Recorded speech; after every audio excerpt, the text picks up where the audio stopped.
Hello, I'm Cam Patterson, Chancellor of the University of Arkansas for Medical Sciences. As they have done every 2 weeks over the last few months, the UAMS Fay W. Bozeman College of Public Health today is releasing new projections of the effects of the coronavirus in Arkansas. These projections are based on current data provided by the Arkansas Department of Health and, like weather forecasts, are dependent on conditions remaining the same. UAMS shares these projections with state officials to provide them with as much information as possible when making health policy decisions. In today's report, the 15-day forecast continues to predict increasing numbers of daily cases, hospitalizations, and deaths due to COVID-19.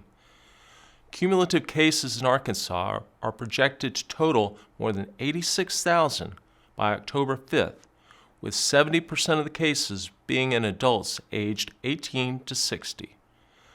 Adults aged 35 to 59 are expected to have the highest rates of hospitalization as the number of daily reported cases continues to rise. Midterm projections indicate, if nothing changes, the state will have nearly 124,054 cumulative COVID-19 cases and 2,501 deaths by November 15th. The long-term model suggests the pandemic will peak in February 2021 at 58,000 active infections. While the date of the peak is extended from previous forecasts, the number of active cases at the peak remains the same. Now I invite Dr. Mark Williams, Dean of the College of Public Health, to explain the latest models in more detail. Thank you, Chancellor Patterson. Hello, everyone. Today, I will present the forecasts and projections of COVID-19 in Arkansas. As I've told you before, we use public health models to make our forecasts and projections, and our models are based only on Arkansas data. And I'm going to present some new data from a statewide poll the college has been conducting since late April. As usual, I will begin with the 15-day forecast of daily COVID-19 cases, hospitalizations, and deaths in the state. The 15-day forecast of cumulative COVID-19 cases by October 5th will be 86,118.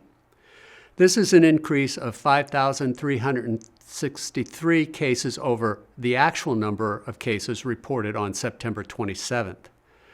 The 15-day forecast for hospitalizations indicates we will have 6,144 cumulative hospitalizations and 2,069 cumulative intensive care patients.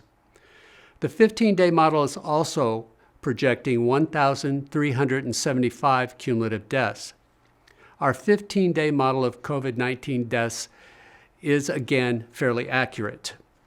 We forecast there will be 1,108 cumulative deaths on September 21. The actual number was 1,088, a difference of 2%. As I've shown over several reports, COVID-19 infections vary by age. The group with the highest number of and greatest growth in COVID-19 cases are adults between the ages of 35 and 59. The 15-day model is forecasting this age group will have 31,511 cases by October 5th. The next largest group are adults between 18 and 34, with a cumulative caseload of 28,571. The third largest group of cases is in children 17 or younger. The forecast for this group is 11,019 cases by October 5. Whether in quarantine or hospitalized, the number of cases in adults 18 to 74 is important, and it clearly demonstrates the connection between COVID-19 and economics. Adults 18 to 74 are the vast majority of the workforce. If quarantined or hospitalized, these adults will be out of the workforce for an extended period of time, if they are able to return at all. This slide shows the relative change in Arkansas County's case rates in the last 2 weeks. Change in rates is determined by comparing the most recent 2 weeks to the previous 2 weeks. On this map, counties in red had the greatest change. More counties showing large change rates in this report than in the previous report. Last time we reported 4 counties with rate changes greater than 100%. For this report, we identified 11 counties with rate changes over 100%. These counties tend to be concentrated in north and south central Arkansas. 3 Arkansas counties had relative change rates greater than 200%. They were Calhoun, Nevada, and Woodruff counties. This slide shows COVID-19 cases among Arkansans by race ethnicity. The information on this slide helps us understand among whom COVID-19 is rapidly spreading and when it is rapidly spreading or declining. While the Marshallese, shown as NHPI, have had the highest growth in COVID-19 rates, the graphic suggests infections in this group have substantially decreased over time. The same pattern is true for Hispanics. The epidemic among Marshallese and Hispanics peaked in the third 40-day period at 1,561 and 6,320 cumulative cases respectively. COVID-19 among whites, blacks, and Asians, on the other hand, reached peak numbers of cases in the fourth 40-day period at 12,881, 6,150, and 359 cases respectively. The group Other, which has a linear growth pattern all its own, is a group for which race, ethnicity are unavailable in the data.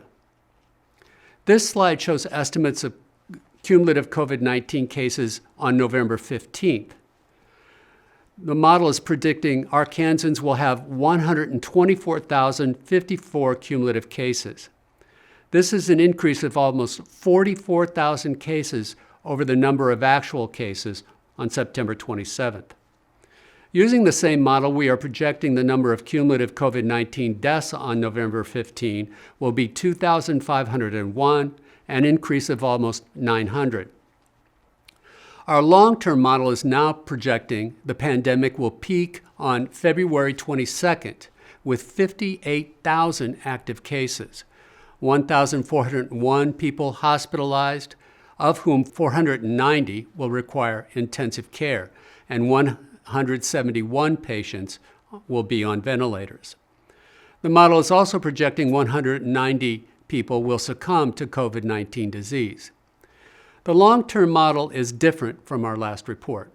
Changes are likely due to the slowing of disease transmission, or to put it in technical terms, a decrease in the R0.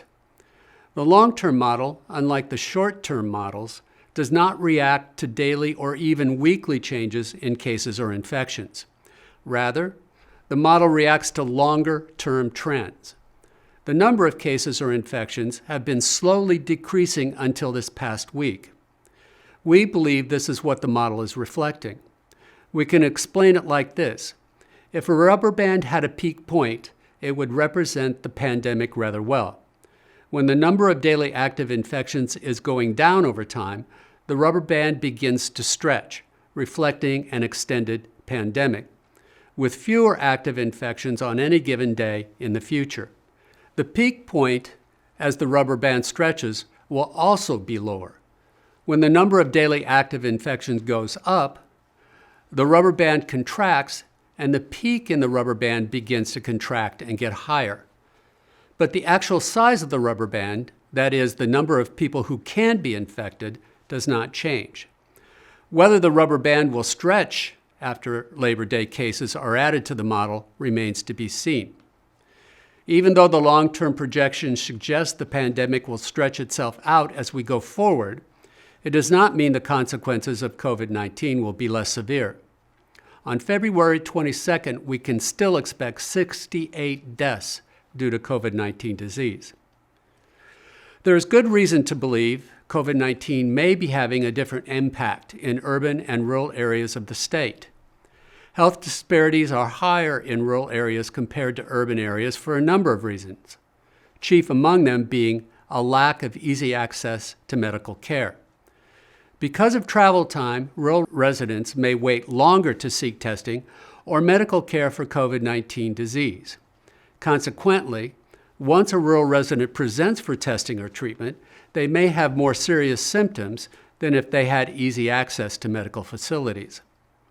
Furthermore, rural areas have a higher proportion of older adults. A large proportion of older residents have comorbid conditions, such as obesity, diabetes, or cardiovascular disease. Therefore, if there is an urban-rural difference in how the pandemic is affecting Arkansas, it is most likely evident among older adults. This slide shows rates of cases, hospitalizations, and deaths among Arkansans 65 and older per 10,000 population and per 1,000 COVID cases by rural-urban residents. Columns 2 and 3 show data for all Arkansans 65 and older, including those in nursing homes. Columns 4 and 5 show data excluding nursing homes. As is quite evident in the table, there are 50 more deaths among older Arkansans with COVID-19 cases residing in rural compared to urban areas of the state. We are investigating this in more depth to determine the reason behind the statistic. The Fay W. Bozeman College of Public Health has been conducting a random digit dial telephone poll to collect information about views on the COVID-19 pandemic. This week, we are presenting some information on several topics that gauge the public's opinion about the pandemic. Data are presented by the 5 public health districts used by the Arkansas Department of Health. As this slide shows, there are only small differences in the number of people who report wearing a face mask in public in the 5 districts since the beginning of September. The good news is the vast majority of Arkansans in all 5 districts say they wear a face mask in public.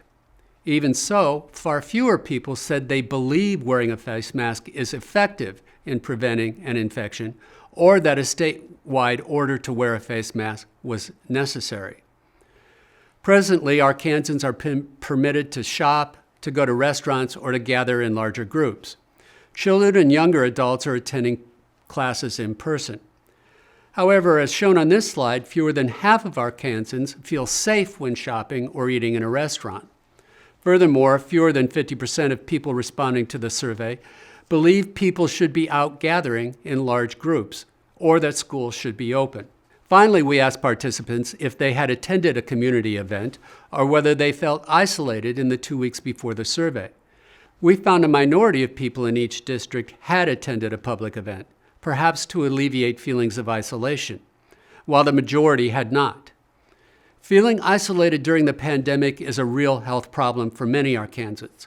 As shown in the second table, almost 1/4 of people in each public health district said they felt isolated in the 2 weeks before the survey. This is the college's report for this time. Keep wearing the mask, Arkansans. See you all again in 2 weeks.